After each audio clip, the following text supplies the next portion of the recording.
Hello friends, इलेक्ट्रोकेमिस्ट्रीच्या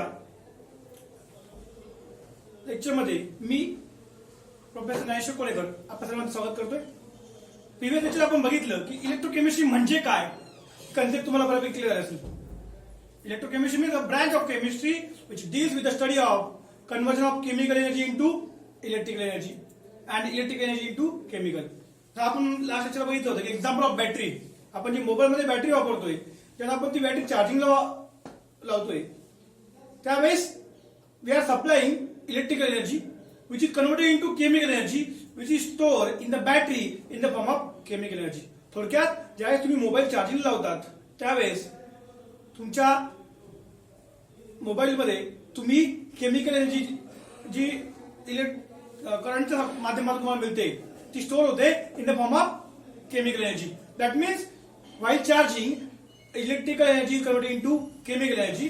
आणि ज्यावेळेस तुम्ही मोबाईल यूज करताय आफ्टर चार्जिंग त्यावेळेस तुमच्या मोबाईल मध्ये असलेली जी काही chemical energy that chemical energy is converted into electrical energy. त्यानंतर आपण बघितलं कंडक्टन्स म्हणजे काय. तो करंट सप्लाय होतोय मेटल मधनं. तो करंट सप्लाय हा सॉलिड आणि लिक्विड मध्ये डिफरंट टाईपने होतोय. In case of solid current supply takes place by metallic conductance जे आपण प्रिव्हियस लेक्चरला बघितलं होतं. आणि दुसरं आहे electronic conductance which takes place in case of liquid medium. Metallic conductance आणि इलेक्ट्रॉनिक कंडक्टन्स म्हणजे काय. मेटॅलिक कंडक्टन्स कसा होतोय. In metallic conductance takes place by transfer of electrons. इथे इलेक्ट्रॉन ट्रान्सफर होत आहे one point to other point. एका point कडनं दुसऱ्या पॉइंट कडनं इलेक्ट्रॉन तुमचे ट्रॅव्हल करताय. तुमचा जो काही इलेक्ट्रॉन कोणते व्हॅलेन्स शेल मध्ये असलेले electrons which are present in valence shell of valence shell of atoms are transfer from one point to other. एका पॉइंट कडनं दुसऱ्या पॉइंट कडे तुमचे इलेक्ट्रॉन्स ट्रान्सफर होत आहे in case of metallic conductance. म्हणून म्हणतो की in metallic conductance flow of valence electrons. Valence electron म्हणजे काय. जे तुमच्या ऍटम्सच्या व्हॅलेन्स शेल मध्ये आउटरमोस्ट शेल मध्ये जे इलेक्ट्रॉन असतात त्यांना आपण म्हणतोय व्हॅलेन्स इलेक्ट्रॉन्स. आणि जे व्हॅलेन्स शेल मध्ये इलेक्ट्रॉन असतात ते एका पॉइंट कडनं म्हणजे एका ऍटम कडनं दुसऱ्या ऍटम कडे ते मूव्ह करत आहे. That conductance which takes place by transfer of valence electron is called as metallic conductance. तर आपण म्हणतोय की मेटॅलिक कंडक्टन्स म्हणजेच तुमच्या मेटॅलिक कंडक्टन्स मध्ये तुमचा जो ऍटम आहे that atoms remain in their place. ऍटमची पोझिशन बदलत नाही, ऍटमचं स्ट्रक्चर बदलत नाही. There is no chemical decomposition of metal atoms takes place. जो तुमचा जो ऍटम्स आहे त्या ऍटमचं केमिकल डिकम्पोजिशन होत नाही, ऍटमचं स्ट्रक्चर बदलत नाही. फक्त त्या ऍटमच्या आउटरमोस्ट शेल मध्ये असलेला जो काही इलेक्ट्रॉन्स आहे तो एका ऍटम कडनं दुसऱ्या ऍटमकडे दुसऱ्याकडे तिसऱ्याकडे असा तो फ्लो करतोय. आपण एक्झाम्पल बघितलं होतं मेटल वायरचं. मी तुम्हाला सांगितलं की तुम्ही फॅन ऑन केलं तर काय होते तुमचा करंट सप्लाय होतोय तुमच्या स्विच कडनं तुमच्या फॅन पर्यंत. म्हणजे करंट सप्लाय म्हणजे काय. Current means nothing but transfer of electrons जे एका पॉइंट कडनं दुसऱ्या पॉइंट कडे ट्रान्सफर होत आहे. That is the best example of metallic conductance.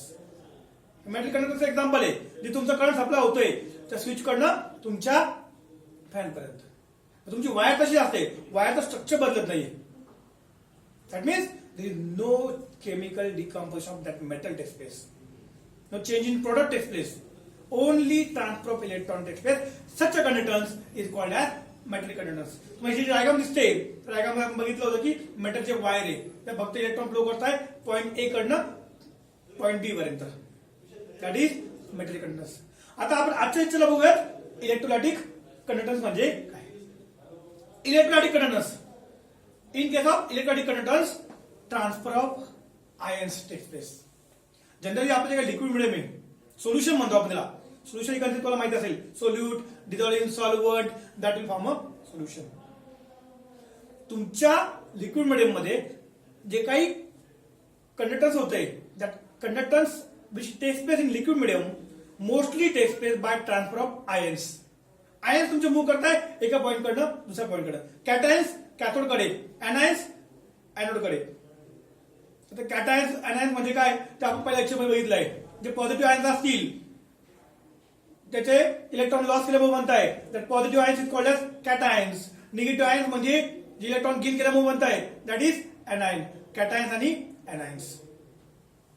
आता cations will move towards cathode and anions will move towards anode. When we switch on the battery current supply आपण ज्यावेळेस करतोय त्या सोल्युशन मध्ये काय होतं, त्यात आपण इलेक्ट्रो डिप करतोय त्यावेळेस ते होतं. ते कसं होणार आहे ते आपण पुढे इन डिटेल बघणार आहोत. आता फक्त तुम्हाला काय माहिती असलं पाहिजे की इलेक्ट्रोलॅटिक कंडक्टन्स ज्यावेळेस शब्द वापरेल त्यावेळेस डोक्यामध्ये कन्सेप्ट फिट असली पाहिजे. इलेक्ट्रोलॅटिक कंडक्टन्स म्हणजेच flow of ions, transfer of ions from one place to other takes place. That is nothing but electrolytic conductance. A conductance which takes place due to flow of ions from one place to other is called as electrolytic conductance. It is generally takes place in case of liquid medium due to transfer of ions. आता ion transfer होत आहे. मी जर म्हटलं की NaCl compound आहे, Na plus ions Cl minus, cations will move towards cathode, anions will move towards anode. तुमचं chemical जो आहे त्याचं पूर्णपणे काय होतंय, ब्रेकिंग होते, डिकंपोज होतंय, तुमचा प्रॉडक्ट चेंज होतोय.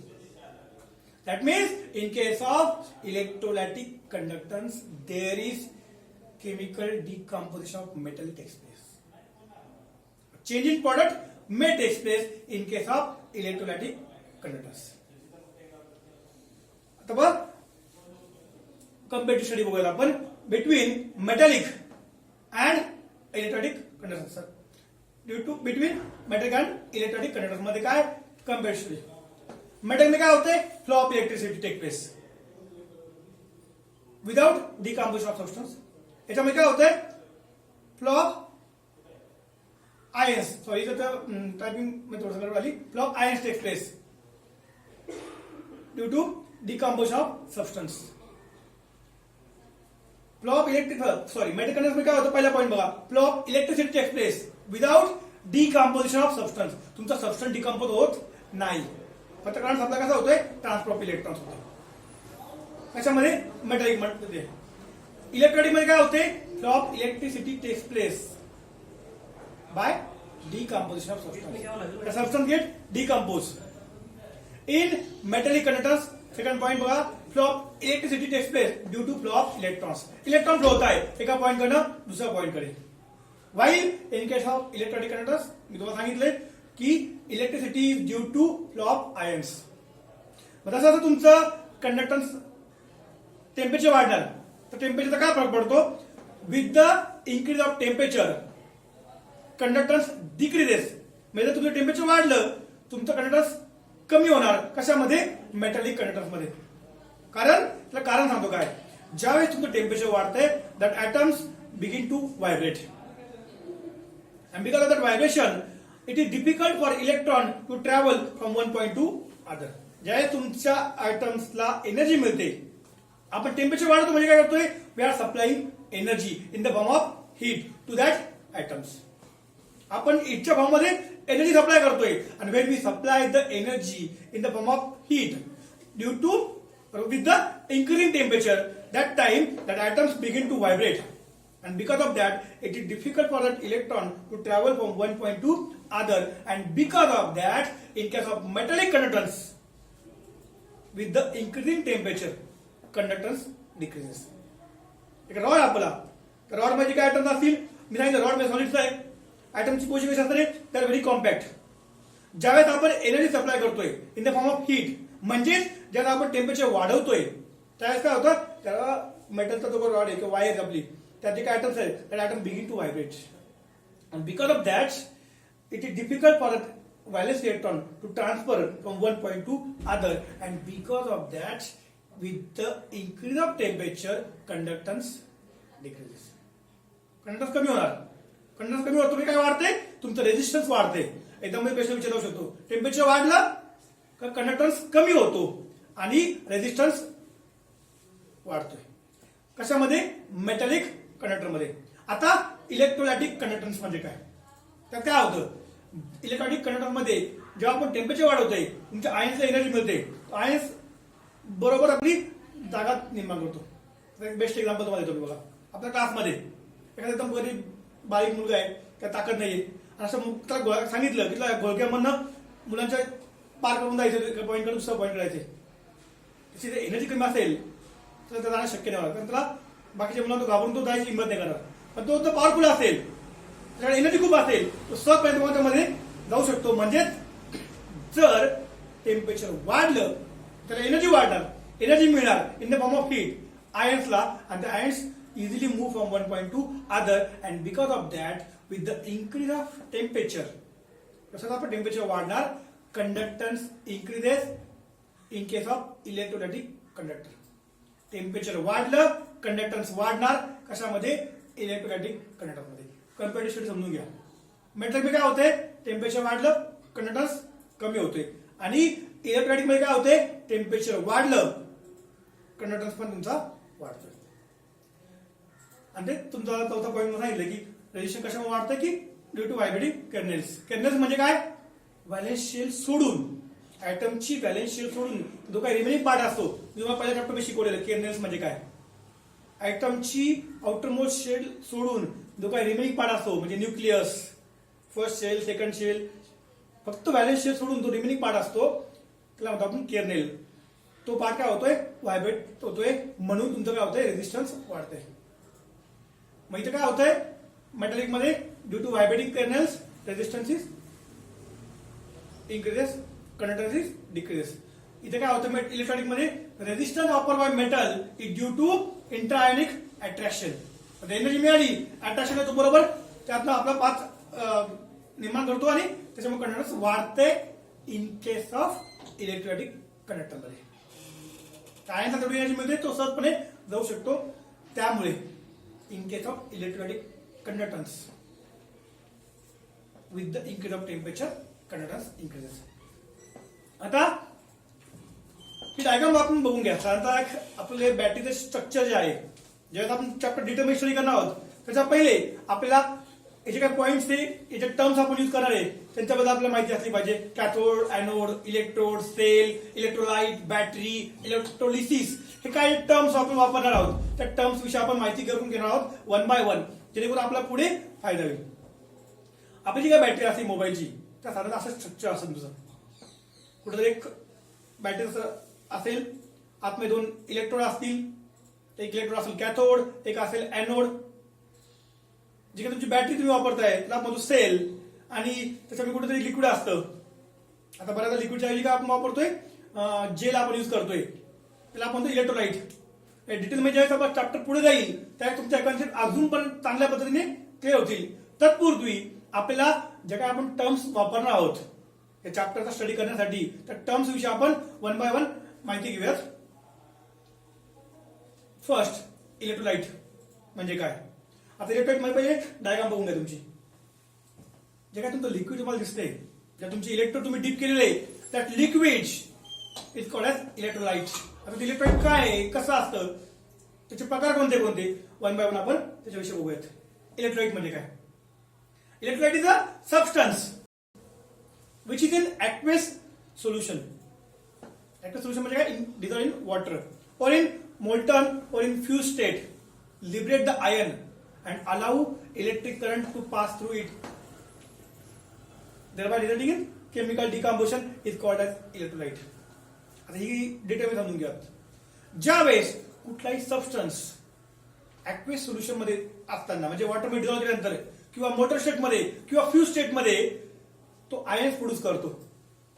आयन्स आल्यामुळे काय होतं, आयन्स मूव्ह करतात, कॅटायन्स कॅथोडकडे, एनायन्स एनोडकडे, आणि त्यामुळे काय होतंय, करंट सप्लाय होते. म्हणून मी काय म्हटलंय, which is in aqueous solution. Aqueous म्हणजे काय, dissolved in water. Which is in aqueous solution और इन मोटर स्टेट और in fuse state liberates ion. Ions liberate करतोय, आयन्स प्रोड्यूस करतोय, आणि आयन्स प्रोड्यूस केल्यामुळे काय होतंय, मी तुम्हाला सांगितलंय इलेक्ट्रोलाइटिक कंडक्टर म्हणजे काय, ट्रान्सफर ऑफ आयन्स जो लिक्विड मध्ये होतो. आणि substance which is in aqueous solution liberate ions, produce the ions, and because of that production of ions it allows electric current to pass through it. Ions produce केल्यामुळे काय होतं, current supply होतो. मग असे जे काही सबस्टन्स असतील जे aqueous सोल्युशन मध्ये किंवा मोटर स्टेट मध्ये किंवा फ्यूज स्टेट मध्ये आयन्स प्रोड्यूस करतील, आणि आयन्स प्रोड्यूस केल्यामुळे इलेक्ट्रिक करंट त्यातनं पास होईल, असे जे काही सबस्टन्स असतील त्यांना आपण म्हणतोय इलेक्ट्रोलाइट. आता डेफिनेशन बघा, इलेक्ट्रोलाइट म्हणजे काय?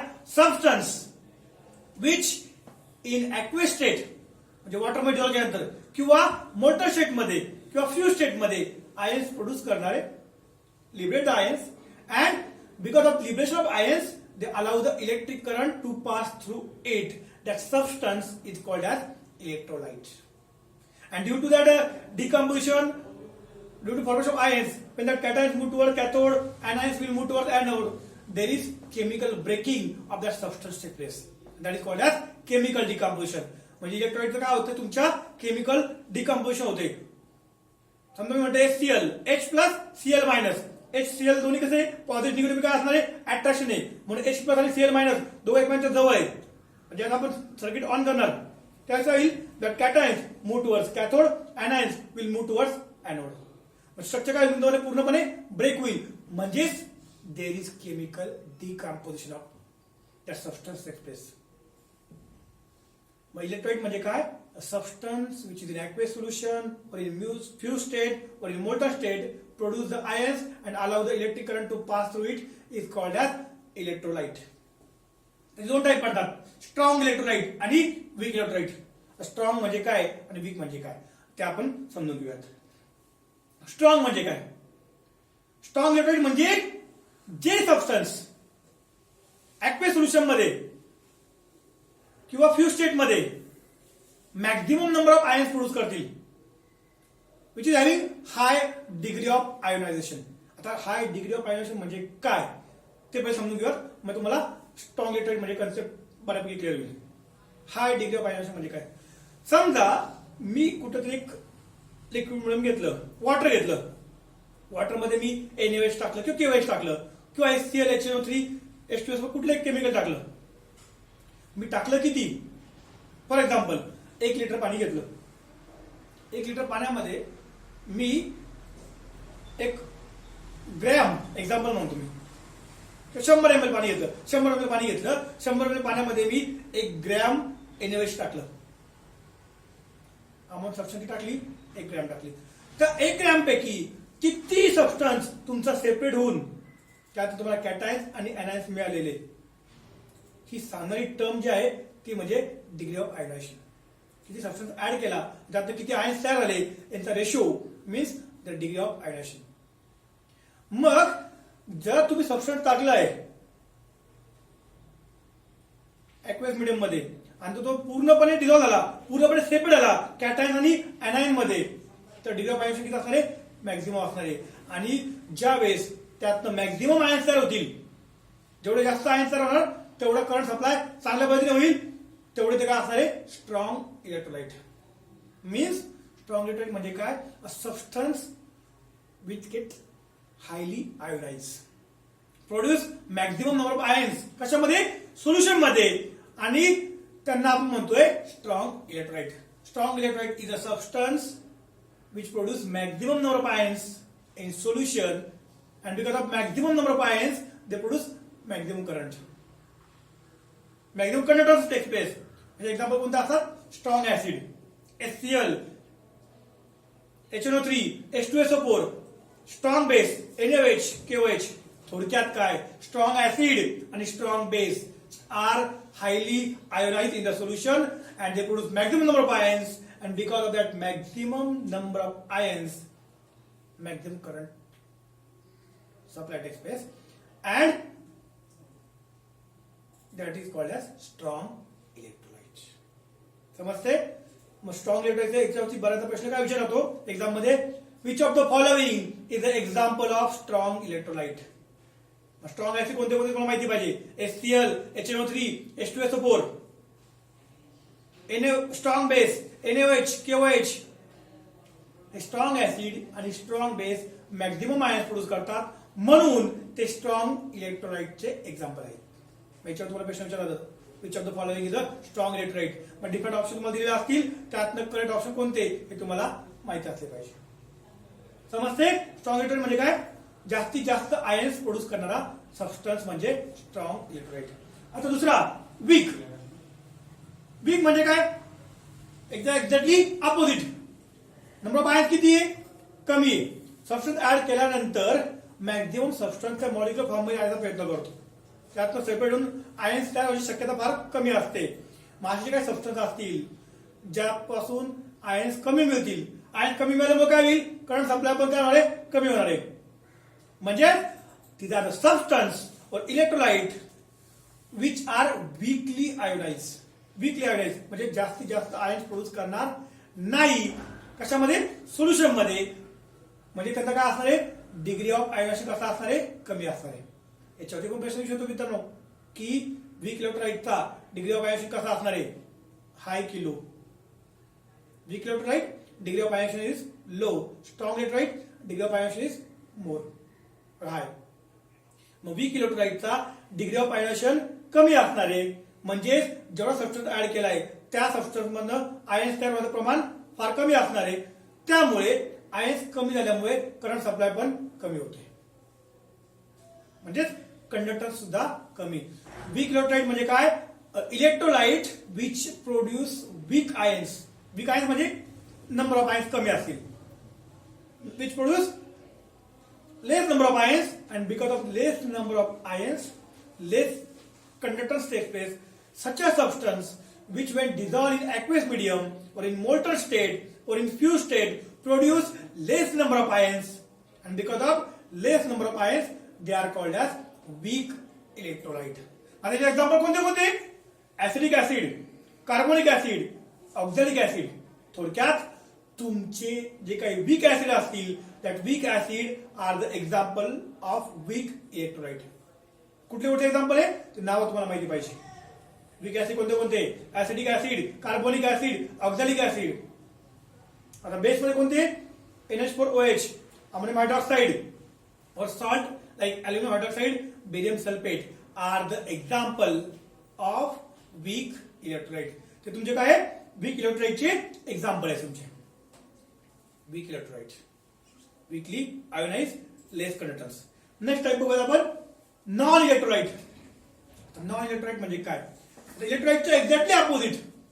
जे सबस्टन्स ऍक्वियस सोल्युशन मध्ये आयन्स प्रोड्यूस करतच नाही, आयन्स तयार झाल्यामुळे काय होईल, आयन्स तयार झालेच नाही तर काय होईल, नो कंडक्टर, नॉन कंडक्टर, त्यात करंट सप्लाय होणारच नाही. मी तुम्हाला सांगितलेलं, पुन्हा परत सांगतोय, डोक्यामध्ये फिट करून ठेवायचं की लिक्विड मीडियम मध्ये जो काही करंट सप्लाय होतोय that current supply takes place by transfer of ions.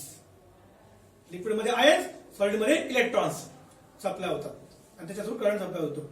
Solid मध्ये कंडक्टन्स होतोय बाय ट्रान्सफर ऑफ इलेक्ट्रॉन्स आणि लिक्विड मध्ये होतोय बाय ट्रान्सफर ऑफ आयन्स. आणि जर तुमचा सबस्टन्स तुम्ही ऍक्वियस सोल्युशन मध्ये टाकलं, सबस्टन्स ऍक्वियस सोल्युशन और इन मोल्टन स्टेट किंवा फ्यूज स्टेट मध्ये जर तुमच्या सबस्टन्सने आयन्स प्रोड्यूस केलेच नाहीत तर काय होईल, no ions means no conductance, that means non conductor of electricity. मग असे सबस्टन्स कोणते कोणते आहेत, एक्झाम्पल कोणते, alcohols, oil, starch, starch solution, sugar solution, petrol. These are the example of non electrolyte. Non electrolyte आहे, ते करंट सप्लाय करत नाही कारण त्यातनं आयन्स फॉर्मेशन होत नाही. आयन्स फॉर्मेशन नाही म्हणजे नॉन इलेक्ट्रोलाइट.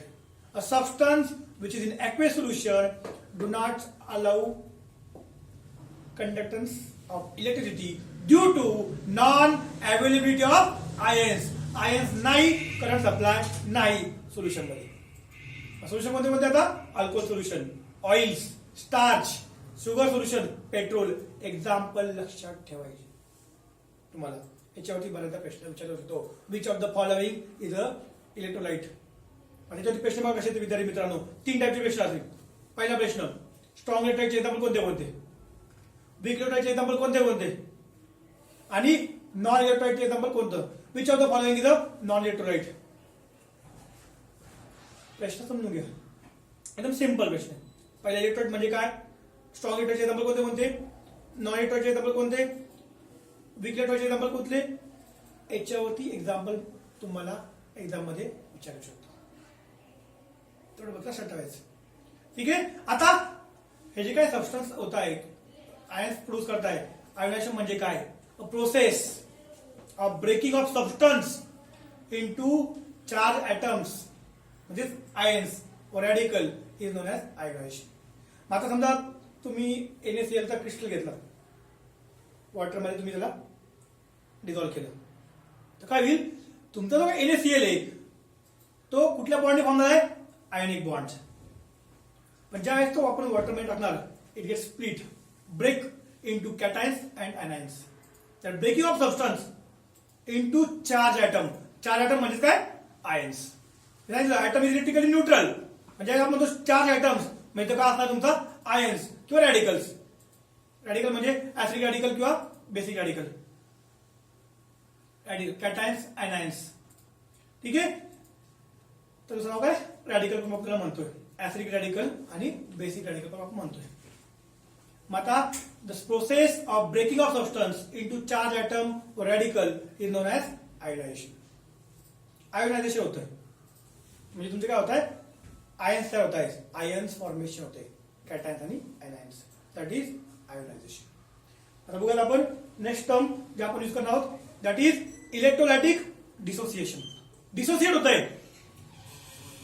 इलेक्ट्रोलायटिक डिसोसिएशन म्हणजे काय, स्प्लिटिंग, म्हणजे आयन्स फॉर्म झालेले सोल्युशन मध्ये. समजा फॉर एक्झाम्पल माझ्या सोल्युशन मध्ये मीठ टाकले NaCl, ते स्प्लिट आले, म्हणजे आयोनायझेशन झालं, कॅटायन आणि अनायन्स.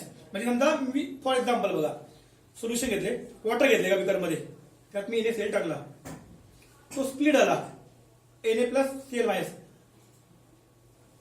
पण पॉझिटिव्ह म्हणजे Na+, निगेटिव्ह म्हणजे Cl-, दोघांच्या मध्ये काय, पॉझिटिव्ह निगेटिव्ह काय असतं, अट्रॅक्शन. अट्रॅक्शन मुळे तुमचं Na+ आणि Cl- दोघं एकमेकांच्या जवळ आहेत.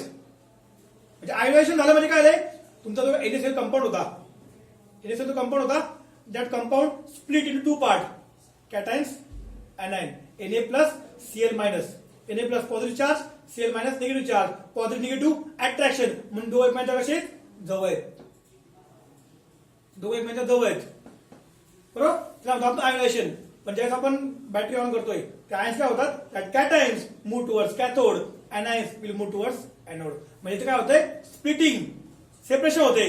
That splitting or separation of electrovalent compound when dissolved in solvent like water is called as electrolytic dissociation. समजते, इलेक्ट्रोलाइटिक डिसोसिएशन म्हणजे काय, splitting of an electrovalent compound when dissolved in a solvent like water is called as electrolytic dissociation. Dissociation होते, splitting. Ionisation म्हणजे काय आणि dissociation मध्ये काय फरक समजून घ्या. मी काय केलं, बिकर मध्ये वॉटर होतं, म्हणजे काय होतं, ऍक्वियस मीडियम होतं, त्यात मी NaCl ऍड केला.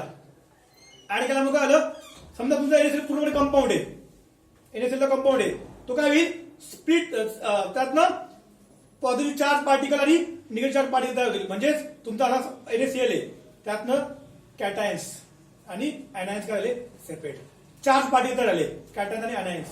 याच्यावर पॉझिटिव्ह चार्ज आहे, याच्यावर निगेटिव्ह चार्ज आहे, पॉझिटिव्ह निगेटिव्ह. पण ह्या पॉझिटिव्ह आणि निगेटिव्ह काय आहे, अट्रॅक्शन असल्यामुळे दोघं एकमेकांच्या जवळ आहेत. म्हणजे आयनायझेशन झालेलं आहे, म्हणजे काय, आयन्स फॉर्म झालेला आहे, पण दोघं एकमेकांच्या जवळ आहेत. हे जवळ जे असतील पॉझिटिव्ह निगेटिव्ह आयन्स, ते दोघांपासून दूर व्हायची प्रक्रिया म्हणजे काय, dissociation. Splitting of an positive ions and negative ions is called as electrolytic dissociation.